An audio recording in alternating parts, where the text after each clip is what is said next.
హావియస్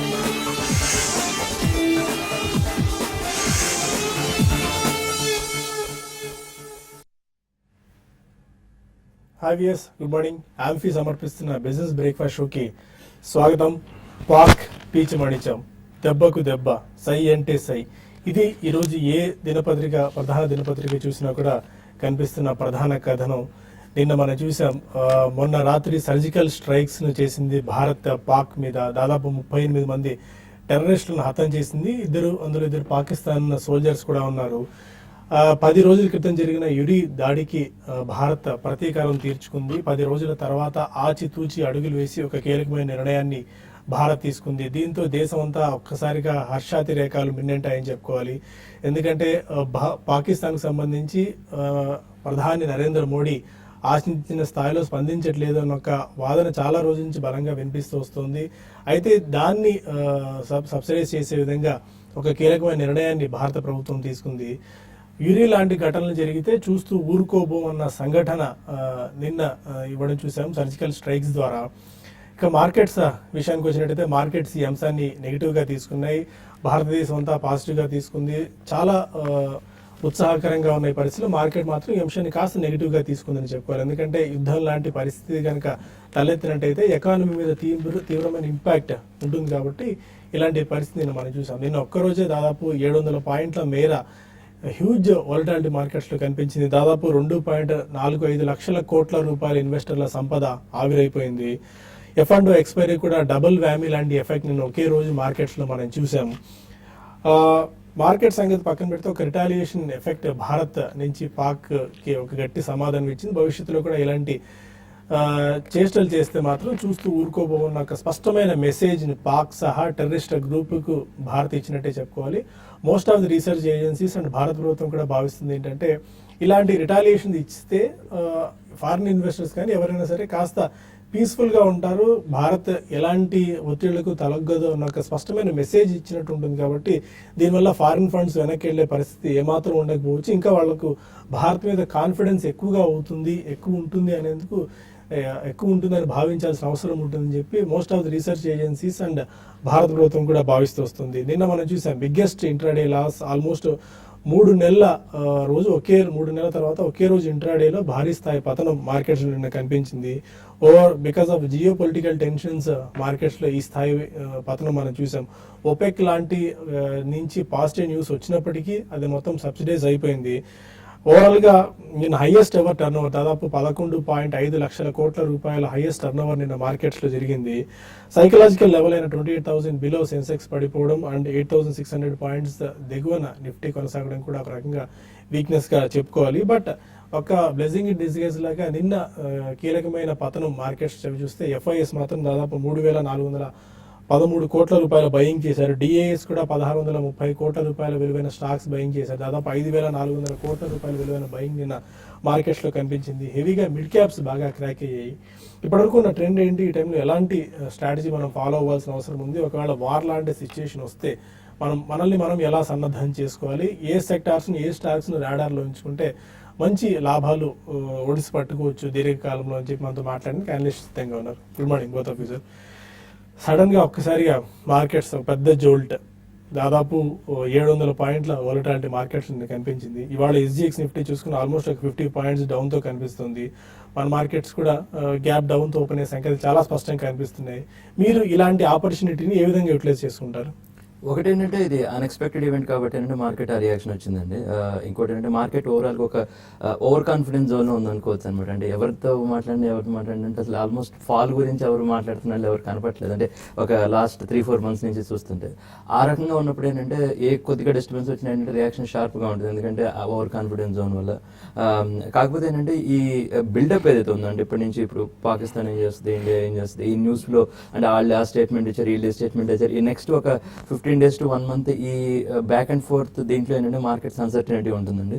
ఒక క్లారిటీ వచ్చిన తర్వాత ఫర్ ఎగ్జాంపుల్ మొత్తం సబ్సైడ్ అయిపోయింది, ఏం అవ్వట్లేదు అనుకుంటే డెఫినెట్గా మార్కెట్ అక్కడి నుంచి ర్యాలీ అయ్యే ఛాన్స్ ఉంది. సో నెక్స్ట్ 10-15 days కేర్ఫుల్గా వాచ్ చేయాలి. అక్కడ బయింగ్ ఆపర్చునిటీస్ ఎమర్జ్ అడ్వాంటేజ్ ఉంది. ఫర్ ఎగ్జాంపుల్ ఎస్కార్ట్స్ ఇట్లాంటి మంచి కంపెనీస్ 10%, 15% పడిపోయినాయి. సో ఇటువంటి టైంలో పడిపోయినాయి కదా అని జిఎంఆర్ అటువంటి వాటికి వెళ్ళకుండా, సో మంచి కంపెనీస్ ఏంటంటే ఈ ఫాల్ని మంచి కంపెనీస్ని షార్ట్ లిస్ట్ చేసి రెడీగా పెట్టుకోండి. మీకు ఒక 15-20 daysలో ఒక క్లారిటీ వచ్చే ఛాన్స్ ఉంది. లోవర్ లెవెల్స్లో మంచి కంపెనీస్ కూడా లోవర్ లెవెల్స్లో జరిగే ఛాన్స్ ఉంటుందండి. ఓకే, దానికి టెక్నికల్ పిక్చర్ ఎలా కనిపిస్తుంది? ఆల్మోస్ట్ ఇవాళ 85 levels ఏమైనా అంత బ్రీచ్ అయ్యేంత పానిక్నెస్ మార్కెట్స్లో కనిపిస్తుందా? టెక్నికల్ పిక్చర్ ఎలా ఉంది? బేసికల్ ఐ థింక్ మనం గత కొద్ది రోజులుగా చెప్పడం జరిగిందండి. ప్రాబ్లీ 20-day మూవింగ్ యావరేజ్ అయితే ఉందో అదొక మేజర్ రెసిస్టెన్స్ ఉంటుంది షార్ట్ టర్మ్ లోని. సో ఆల్మోస్ట్ అక్కడి నుంచే మనకి నిన్న రివర్సల్ రావటం చూసాం. నిన్నటి ఫాల్ బేసికలీ ఏంటంటే ఇట్స్ ఈవెంట్ ఫాల్ కాబట్టి, అండ్ దెర్ ఆర్ 2 events ఇక్కడ. వన్ ఈజ్ ఎక్స్పైరీ నిన్న అండ్ అన్ఎక్స్పెక్టెడ్ ఈవెంట్ ఏదైతే స్ట్రైక్స్ చేశారో Indian army, and third one is bank నిఫ్టీలో even weekly closing and monthly closing రెండు కూడా ఉన్నాయి. సో ఈ ఈవెంట్స్ అన్ని ఎక్కువ ఉన్నాయి కాబట్టి ప్రాబ్లీ బ్యాంక్ నిఫ్టీ ఎక్కువ రియాక్ట్ అవటం చూసాం. సో ఐ థింక్ నిఫ్టీ పరంగా చూస్తే కనుక మొన్నటి స్వింగ్ లో ఏదైతే ఉందో 8543, సో ప్రాబ్లీ దానిపైన ఉన్నంతకాలం there should be any threat అండి. అండ్ నిన్నటి ఫాల్లో మేబీ నిఫ్టీ ఎక్కువ పడిందని కూడా అనలేవు, ఎందుకంటే లాస్ట్ కపుల్ ఆఫ్ వీక్స్ గా నిఫ్టీ చూస్తే కనుక ఒక 200-150 points పెరగటం చూసాం. అఫ్ కోర్స్ నిన్న 160 points ఏదైతే 10 days లో పెరిగిందో 1 day లో ఎవాపరేట్ అవటం చూసాం. సో ఇప్పటికి కూడా నిఫ్టీ మొన్నటి స్వింగ్ లో ఇంకా రాలేదు 8543. సో ప్రాబ్లీ అక్కడ 8543 కట్ అయ్యి అట్లీస్ట్ 1 or 2 days ట్రేడ్ అయింది అనుకుంటే కనుక నెక్స్ట్ మీనింగ్ఫుల్ సపోర్ట్ అనేది మనకి 8410 ఏదైతే 100-day మూవింగ్ యావరేజ్ ఉందో. అఫ్ కోర్స్ మధ్యలో ఒక 50-60 points ఫాల్ లో మళ్ళీ కొద్దిగా బయింగ్ వచ్చినప్పుడు మేబీ పుల్ బ్యాక్స్ వచ్చే ఛాన్స్ ఉంటుంది. బట్ ఐ థింక్ 8543 క్రిటికల్ గా వాచ్ చేయాలి. ఈ రోజు month closing and weekly closing కాబట్టి probably I don't think it will close below 8543 అని అనుకుంటున్నాను. అదేవిధంగా బ్యాంక్ నిఫ్టీ చూస్తే కనుక ఇప్పుడు చెప్పినట్టు అండర్ పర్ఫార్మెన్స్ చూసాం. ఆల్మోస్ట్ మనకి ప్రీవియస్ స్వింగ్ లో ఏదైతే ఉందో 19,096 ఆల్మోస్ట్ కట్అవుట్ అక్కడ దాకా టచ్ అయ్యి కొద్దిగా పుల్ బ్యాక్ రావటం చూసాం. ఇన్ఫాక్ట్ బ్యాంక్ నిఫ్టీ కూడా 18,888 ప్రాబ్లీ అదొక మంచి సపోర్ట్ ఉండే ఛాన్స్ ఉంది ప్రీవియస్ స్వింగ్ లో. అండ్ అది కట్ అయింది అనుకుంటే కనుక 18,443 దాకా వచ్చే ఛాన్స్ ఉంది. And 18,469 is 100-day moving average. So I think ఇప్పుడు జగన్నాథం గారు చెప్పినట్టు probably I think we should look at very good stocks అండి. ఏవైతే మంచి స్టాక్స్ కరెక్ట్ అవుతున్నాయో వాటిలోకి we should look at. Probably traders ఎవరైతే ఉంటారో F&O 1 or 2 months కోసం అయితే స్ట్రాంగ్ చార్ట్స్ ఏవైతే కరెక్ట్ అయినాయో ప్రాబ్లీ ఆ స్టాక్స్ ని లాంగ్ పొజిషన్స్ కి చూడమని చెప్తాను. Probably Bajaj finance almost top నుంచి ఒక 15% కరెక్ట్ అవటం చూసాం. అదేవిధంగా BPCL oil marketing company space లో స్ట్రాంగ్ గా ట్రేడ్ అవుతున్న చార్ట్. అఫ్ కోర్స్ ఇక్కడ నుంచి 5-10% కూడా పడతాయి, but I think one should look at buying. అదేవిధంగా Biocon I think continues rally without corrections వచ్చింది. నిన్న 50 rupees కరెక్ట్ అయ్యింది. సో ఇంకో 50 rupees కూడా కరెక్ట్ అయ్యే ఛాన్స్ ఉంది. అలానే Reliance capital, federal bank, L&T housing finance, Tata motor, TV18. So ఈ స్టాక్స్ లో I think we should buy on dips గానే చెప్పొచ్చు. సో ఇన్ఫాక్ట్ నిఫ్టీ కరెక్ట్ అయ్యి 8350, 8280 వచ్చినా కూడా ఐ థింక్ ఆశ్చర్యం లేదు, ఎందుకంటే ఆల్మోస్ట్ మనకి లాస్ట్ 7 to 8 months లో చూస్తే కనుక 6,800 నుంచి ఆల్మోస్ట్ 8,900 అంటే 2,200 points పెరగటం చూసాం. సో 35-40% రీట్రేస్మెంట్ అనుకున్నా కూడా probably around 1,000 points correction is okay actually. So almost 8,200 అలా వచ్చినా కూడా there should be any this thing. Only thing ఏంటంటే మనకి 8288 కింద క్లోజ్ అవుతేనే మేబీ ట్రెండ్ రివర్సల్ అంటాం. సో అక్కడ I think one should be very careful. అక్కడ దాకా బై ఆన్ డిప్స్ గానే మార్కెట్ చెప్తాం.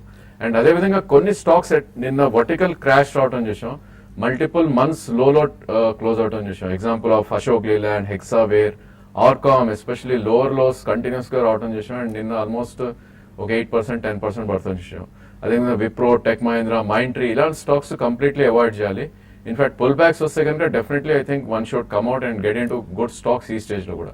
ఇన్ఫాక్ట్ జస్ట్ డైల్ లాంటి స్టాక్స్ కూడా I think we should completely avoid. So general traders ఏం చూస్తారంటే ప్రాబ్లీ ఆల్మోస్ట్ 1400 నుంచి 350-400 దాకా కరెక్ట్ అయింది కదా, మేబీ ఒక 50-100 రూపీస్ పుల్ బ్యాక్ కోసం అటెంప్ట్ చేస్తారు. But I think it's very dangerous ఈ స్టేజ్ లో, ఎందుకంటే ఎక్కువ ఫాలో అయ్యే స్టాక్సే మార్కెట్ పడినప్పుడు ఇంకా ఎక్కువ పడుతుంది చూస్తున్నాం మనం చార్ట్స్ పరంగా. So I think we should be careful in stock picking. So probably I think next couple of weeks lo stock picking should be the best strategy. Okay. అందులో ఇదే టైంలో గ్లోబల్ మార్కెట్స్ లో డ్యూష్ బ్యాంక్ Deutsche Bank రిలేటెడ్ అది impact చాలా చాలా పెద్ద ఎక్కువ. Panic situation ఉందండి. ఇప్పుడు మన ఏంటంటే ఇండియన్ మార్కెట్ పట్టుకుంటే సరే India Pakistan geo political concern అనుకున్నా ఆల్మోస్ట్ అన్ని గ్లోబల్ మార్కెట్స్ పడుతూనే ఉన్నాయి అనమాట. ఎందుకంటే ఇప్పుడు డ్యూష్ బ్యాంక్ ఆల్ టైమ్ లోస్ లో ట్రేడ్ అవుతుంది. $14 బిలియన్ పెనాల్టీ వాళ్ళ మీదకి వస్తే వాళ్ళ ఓవరాల్ మార్కెట్ క్యాప్ $16 బిలియన్, అంటే ఆల్మోస్ట్ కంపెనీ మొత్తం అమ్మేసి పెనాల్టీ కట్టాల్సిన స్టేజ్ అన్నట్టుంది. అందులో ఏంటంటే పెద్ద కంపెనీ అయ్యేటప్పటికి చాలా పొజిషన్స్ ఉండేటప్పుడు నిన్న న్యూస్ ఏంటంటే చాలా హెడ్జ్ ఫండ్స్ ఎవరైతే డ్యూష్ బ్యాంక్ దగ్గర డబ్బులు పెట్టి ట్రేడింగ్ చేస్తారో వాళ్ళు కూడా మనీ విత్డ్రా చేయడం మొదలు పెట్టారని చెప్పేసి న్యూస్ వచ్చింది. జర్మన్ గవర్నమెంట్ మేమేమి ఇంటర్ఫియర్ అవ్వము, వాళ్ళే సర్వైవ్ అవ్వాలన్నట్టు, అంటే వాళ్ళు ఒక రకంగా వాళ్ళు దూరం చేస్తారు. సో ఆ రకంగా ఇప్పుడు డ్యూష్ బ్యాంక్ సర్వైవల్ రిస్క్ కనిపిస్తుందండి. సో అటువంటి సిచ్యువేషన్ గ్లోబల్ మార్కెట్స్ కన్సర్న్ లోకి వెళ్తే అదొక యాడెడ్ ప్రెషర్ అండి ఓవరాల్ మార్కెట్.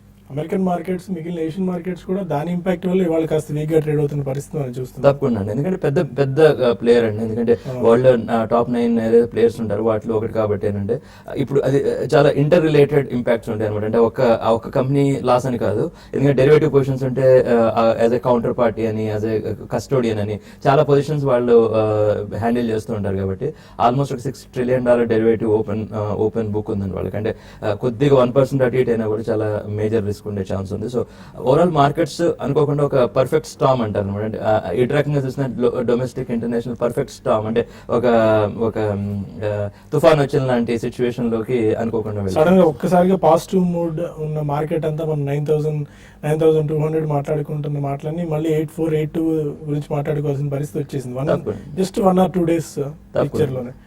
అందుకే మార్కెట్స్ ఇలాంటి ఫాల్స్ ఉన్నప్పుడు మనం ఎప్పటికప్పుడు మనల్ని మనం సన్నద్ధం చేసుకుంటూ ఉండాలి. మంచి స్టాక్స్ ను, మంచి సెక్టార్స్ ను కనుక రాడార్ లో ఉంచుకుంటే ఇలాంటి డీప్ కట్స్ వచ్చినప్పుడు మనం వాటిని అక్యుములేట్ చేసుకుంటే మంచి లాభాలు రావచ్చు మనకి.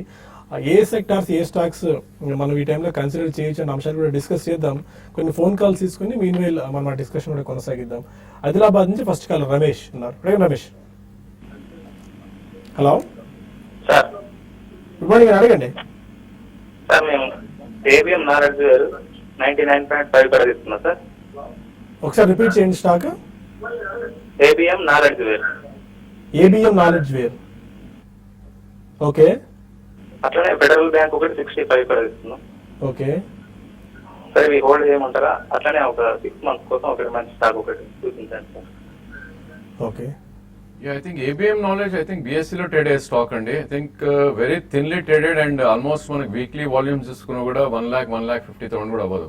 సో ఇలాంటి stocks I think you should have some stop loss and then hold అనమాట. సో లాస్ట్ మంత్ లో ఏదైతే ఉందో 99 రూపీస్ మీరు స్టాప్ లాస్ పెట్టుకోండి. కరెంట్ మార్కెట్ 135 ఉంది. సో ఏమాత్రం ఇది ప్రీవియస్ హై 157 దాటిందంటే 175, 180 దాకా వెళ్ళే ఛాన్స్ ఉంది. సో అక్కడ మీ పొజిషన్ ఎగ్జిట్ అవ్వండి. అదేవిధంగా federal bank, probably private banks, mid cap bank లో I think చాలా స్ట్రాంగ్ గా ట్రేడ్ అవుతున్న స్టాక్ ఇది. సో ఆల్మోస్ట్ మనకి లైఫ్ టైమ్ హై ఏదైతే ఉందో 79.80 ఈ మంతే టచ్ అవటం చూసాం. సో అక్కడ నుంచి ఒక మైనర్ కరెక్షన్ లో ఉంది స్టాక్. ఇన్ కేస్ అది 80 దాటింది అంటే కనుక నెక్స్ట్ మీనింగ్ఫుల్ రెసిస్టెన్స్ 96 to 100 మధ్యలో ఉంటుంది. సో 2 or 3 ప్రైస్ పాయింట్స్ లో డెఫినెట్లీ అక్యూములేట్ చేయొచ్చు. ఇన్ కేస్ మీ దగ్గర పొజిషన్ ఉంది అంటున్నారు కాబట్టి maybe market further correct around 62 or 58 వస్తే కనుక సెకండ్ ప్రైస్ పాయింట్ లో తీసుకోండి. 1 year వ్యూ ఉంటే మీకు డెఫినెట్లీ I think అరౌండ్ 96 దాకా వెళ్ళే ఛాన్స్ ఉంది. అదేవిధంగా ఈ స్టేజ్ లో probably I think you should look at very strong charts. In fact మనకి 20% బండినా కూడా కంఫర్ట్ జోన్ ఉండాలి. అలాంటి stocks I think you should pick. మీరు 6 months కోసం అడిగారు కాబట్టి మేబీ బజాజ్ ఫైనాన్స్ అండ్ క్యాపిటల్ ఫస్ట్ ఈ రెండు కొద్దిగా అవుట్ పర్ఫార్మ్ చేస్తున్న స్టేజ్ ఇది. ఇన్ కేస్ ఈ రెండిట్లో అరౌండ్ 10 to 15% కరెక్షన్ వచ్చినా కూడా సెకండ్ ప్రైస్ పాయింట్ గా మీరు తీసుకోవాలి. అండ్ ఇప్పుడు కూడా యూ కెన్ బై 50%. ఓకే. ఇక మరిన్ని కాల్స్ అండ్ ఈమెయిల్స్ తీసుకునేందుకు ఆంఫీ సమర్పిస్తున్న బిజినెస్ బ్రేక్ఫాస్ట్ లో ఒక చిన్న బ్రేక్ తీసుకుందాం.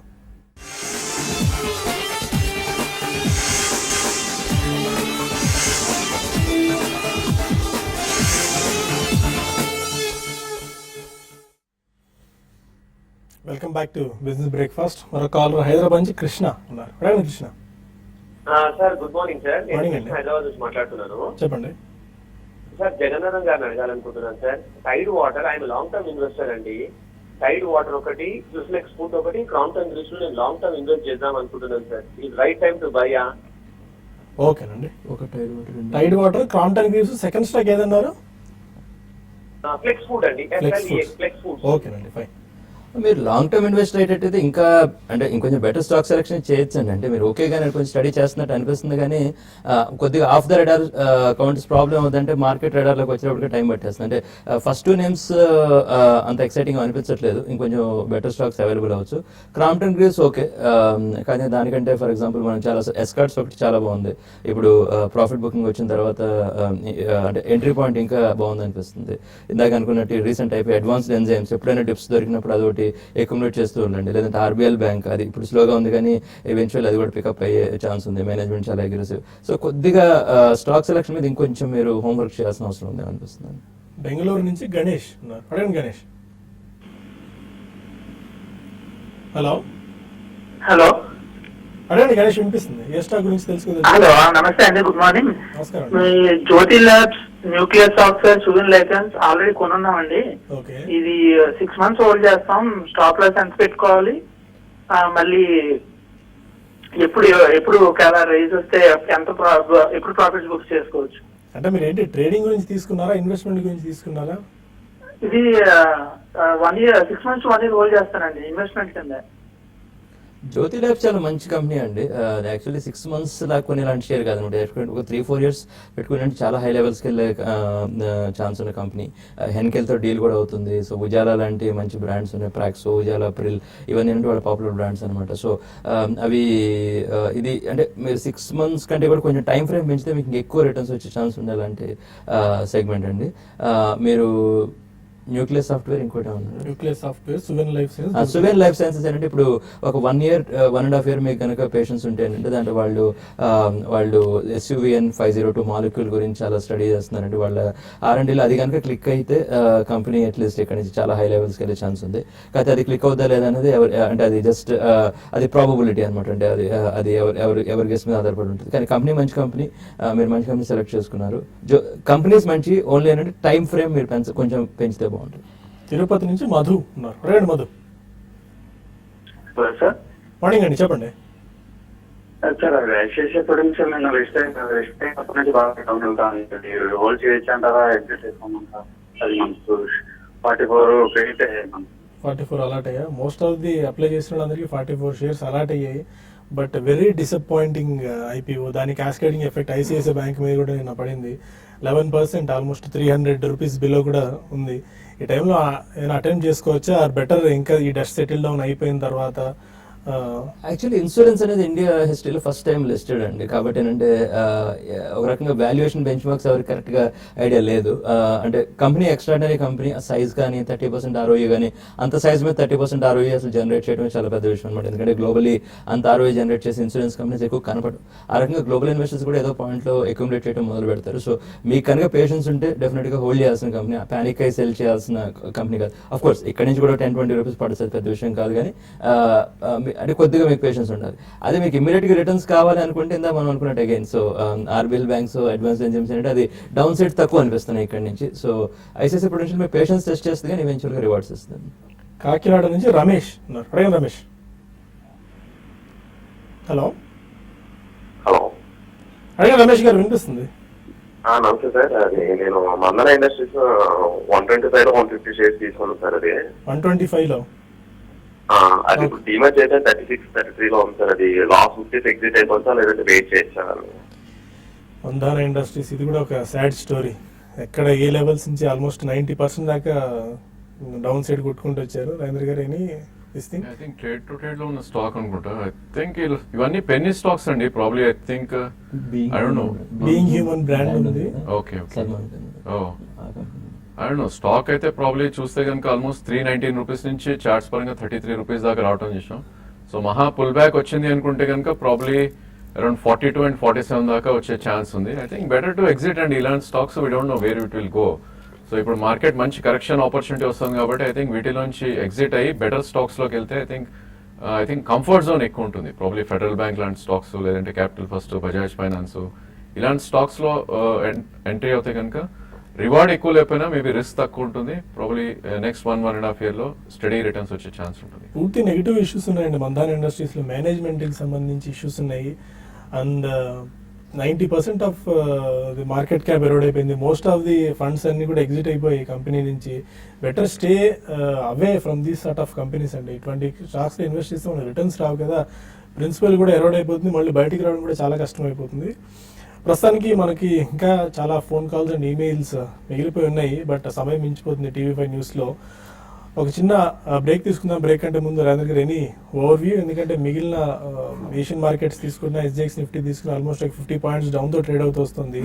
దీన్ని బట్టి మన మార్కెట్స్ కూడా ఇవాళ గ్యాప్ డౌన్తో ఓపెన్ అయ్యే సంగతులు చాలా స్పష్టంగా ఉన్నాయి. ఒకసారిగా మనకి డొమెస్టిక్ క్యూస్ కాస్త నెగిటివ్గా ఉన్నాయి, ఇంటర్నేషనల్ క్యూస్ కూడా కాస్త నెగిటివ్గా అనిపిస్తున్నాయి. టెక్నికల్ పిక్చర్ ఎలా ఉంది ఇప్పుడు? ఐ థింక్ 8543 మనం లెవెల్ కొద్ది కేర్ఫుల్ గా వాచ్ చేయాలండి. ఇన్ కేస్ 8543 కట్ అయింది అనుకుంటే కనుక ఐ థింక్ లాంగ్ పొజిషన్స్ ఏవైతే షార్ట్ టర్మ్ ట్రేడర్స్ ఉంటారో అవాయిడ్ చేయాలి. లేదు ఎవరైతే కౌంటర్ ట్రెండ్ చేసేవాళ్ళు ట్రేడర్స్ ఎవరైతే ఉంటారో ప్రాబ్లీ 8543 కింద అరౌండ్ 8520 8525 వస్తే కనుక అక్కడ లాంగ్ పొజిషన్స్ తీసుకుని ఒక 20 to 30 పాయింట్స్ స్టాప్ లాస్ పెట్టుకుంటే ప్రాబ్లీ ఇంట్రాడే స్వింగ్ కానీ లేదంటే 1 or 2 days స్వింగ్స్ లో కానీ 40 to 60 పాయింట్స్ అప్ మూవ్ వచ్చే ఛాన్స్ ఉంది. ఒక చిన్న బ్రేక్ తీసుకుందాం. బ్రేక్ తీసుకుని TV5 మనీలో మన యూట్యూబ్ వేదిక కలుద్దాం. అక్కడ ఎలాంటి స్టాక్స్ మనం పిక్ చేసుకోవాలి, ఈ టైంలో ఫాల్ వస్తే ఏ స్టాక్స్ మనం రాడార్లో ఉంచుకుంటే మనకు భవిష్యత్తులో మెరుగైన రిటర్న్స్ వచ్చేందుకు అవకాశాలు ఉంటాయి, ఎలాంటి స్టాక్ పికింగ్ స్ట్రాటజీ ఈ టైంలో మనం అవలంబించాలో తెలుసుకుందాం. ఒక చిన్న బ్రేక్ తీసుకుని TV5 మనీలో కలుద్దాం. Stay with us.